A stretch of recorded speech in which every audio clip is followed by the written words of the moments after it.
Assalamualaikum warahmatullahi wabarakatuh. Alhamdulillahirabbil alamin wa bihi nasta'in wa ala umurid dunya waddin. Wassalatu wassalamu ala nabiyyinal mursalin wa ala alihi wa sahbihi ajma'in, amma ba'd. Alhamdulillah kita bisa dipertemukan dengan kajian hadis Arba'in Nawawi. Semoga Allah Subhanahu wa taala selalu merahmati kita dan selalu dipertemukan kita terhadap kajian kitab ini. Kemarin kita sudah membahas hadis ke-7 dari kitab hadis Arba'in Nawawi. Sekarang insyaAllah Al-Fakir ingin menjelaskan atau melanjutkan daripada penjelasan hadis yang ke-8. Baiklah, sebelumnya Al-Fakir akan membacakan hadisnya terlebih dahulu. Al-hadis al-samin an ibni Umar radhiyallahu anhuma anna Rasulullah sallallahu alaihi wasallam qala umirtu an uqatila nasa hatta yashhadu an la ilaha illallah wa anna muhammadar rasulullah wa yuqimus salata wa yu'tuz zakata wa idza fa'alu dzalika wa asamu minni dima'ahum wa amwalahum illa bihaqqil islam wa hisabuhum 'ala Allah ta'ala, rawahul Bukhari wa Muslim. Jadi hadis kali ini hadis yang diriwayatkan oleh Ibnu Umar. Siapa Ibnu Umar? Yaitu anaknya Sayyidina Umar bin Khattab radhiyallahu anhu. Siapa anaknya Umar bin Khattab? Kan anaknya Umar bin Khattab itu banyak jumlahnya. Tetapi jika ada hadis ataupun ucapan Nabi Muhammad yang merujuk kepada Ibnu Umar, itu sudah pasti Abdullah, anak beliau Abdullah bin Umar bin Khattab. Nah, jadi hadis ini tertuju atau yang diriwayatkan dari Abdullah. An ibni Umar radhiyallahu anhuma anna Rasulullah sallallahu alaihi wasallam qala, sesungguhnya Rasulullah sallallahu alaihi wasallam qala, bersabda, umirtu, aku diperintahkan, an uqatilan nasa, agar memerangi manusia. Nah, jadi Rasulullah sallallahu alaihi wasallam itu diperintah oleh siapa? Diperintah oleh Allah Subhanahu wa taala, karena tidak ada seorang pun yang bisa memerintah Nabi kecuali perintah itu langsung dari Allah Subhanahu wa taala.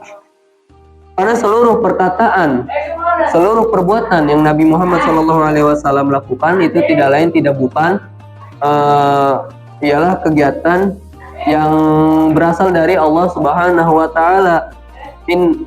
Karena Nabi Muhammad SAW la yantiqu anil hawa, beliau tidak berbicara oleh hawa nafsu, tidak berbicara dari hawa nafsu. In huwa illa wahyu yuha, tetapi Nabi Muhammad SAW berbicara dengan wahyu yang diwahyukan kepada Nabi Muhammad SAW.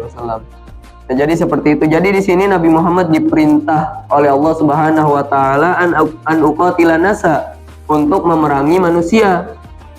Maksudnya memerangi di sini bukan berarti membunuh manusia, tetapi maksud uqatilan nasa di sini para muhaddisin menjelaskan itu an ujahida, untuk bersungguh-sungguh, bukan bersungguh-sungguh. Artinya memerangi, tetapi itu bukan arti mutlak dari qatil, tetapi arti secara umum. Arti secara umumnya ialah ujahida. Nah, jadi seperti itu, an uqatilan nasa, untuk memerangi manusia, hatta, sampai, yashhadu alla ilaha illallah, sampai mereka bersaksi bahwa tiada Tuhan selain Allah, wa anna Muhammadar Rasulullah, dan sesungguhnya Nabi Muhammad ialah utusan Allah. Jadi di sini Rasulullah Shallallahu alaihi wasallam diperintahkan oleh Allah untuk memperjuangkan Islam, untuk menegakkan kalimat tauhid, kalimat syahadat. Karena Rasulullah Shallallahu alaihi wasallam diturunkan ke bumi ini untuk menyebarkan agama Islam dan untuk menyempurnakan akhlak para manusia. Jadi seperti itu. Lalu di sini wa yuqimus shalah. Jadi Rasulullah diperintahkan untuk memerangi manusia hatta yuqimus shalah, sehingga orang-orang tersebut mendirikan salat, wa yu'tuz zakah, dan mendirikan zakat atau membayar zakat maksudnya.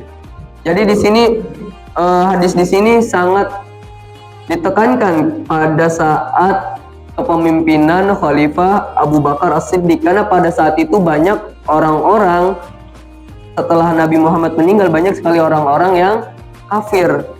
Maksudnya kafir di sini bukan kafir secara mereka secara mutlak, tetapi kafir di sini mereka tidak membayar zakat, mereka tidak mendirikan sholat. Jadi seperti itu. Jadi Khalifah Abu Bakar As-Siddiq menekankan hadis Rasulullah Shallallahu Alaihi Wasallam yang ini, umirtu an uqatilan nasa. Jadi itu seperti itu.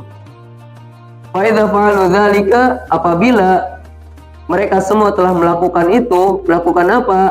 Syahadat, melakukan sholat dan membayar zakat, asamu minni, maka mereka dilindungi semuanya itu, orang yang melakukan kegiatan, melakukan hal tersebut, minni dariku, dima'ahum, darah-darah mereka, wa amwalahum, dan harta-harta mereka.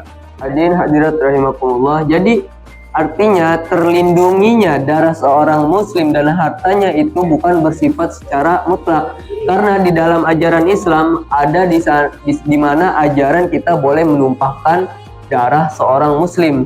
Seperti contohnya, jika orang itu dikisos ataupun orang itu belum membayar zakat, maka itu wajib, maka itu boleh untuk kita mengambil haknya tersebut, hak seorang muslim tersebut. Jadi seperti itu. Wa hisabuhum 'ala Allah Ta'ala, dan hitungan mereka atau hisab mereka oleh Allah Subhanahu wa Ta'ala. Nah, jadi maksudnya apa? Jadi seluruh perbuatan dan amal kita yang kita lakukan di dunia itu belum pasti diterima oleh Allah Subhanahu wa Ta'ala. Jadi yang menentukan diterimanya ataupun ditolaknya amal bukan diri kita sendiri, tetapi Allah yang menentukan hal tersebut. Jadi mau kita sedekah berapa banyak, mau kita sedekah sedikit ataupun banyak, itu kita tidak bisa menentukan, kita tidak bisa memperkirakan bahwa amalan kita akan diterima, tetapi nanti Allah yang akan menghitungnya, Allah yang akan menentukannya. Jadi seperti itu. Rawahul Bukhari wa Muslim, hadis diriwayatkan oleh Imam Bukhari dan Muslim. Baik, mungkin cukup sekian penjelasan daripada hadis dari kitab Arba'inun Nawawi, hadis yang ke-8 yang barusan Al-Fakir bacakan. Kurang lebihnya mohon maaf jikalau ada kata-kata yang salah.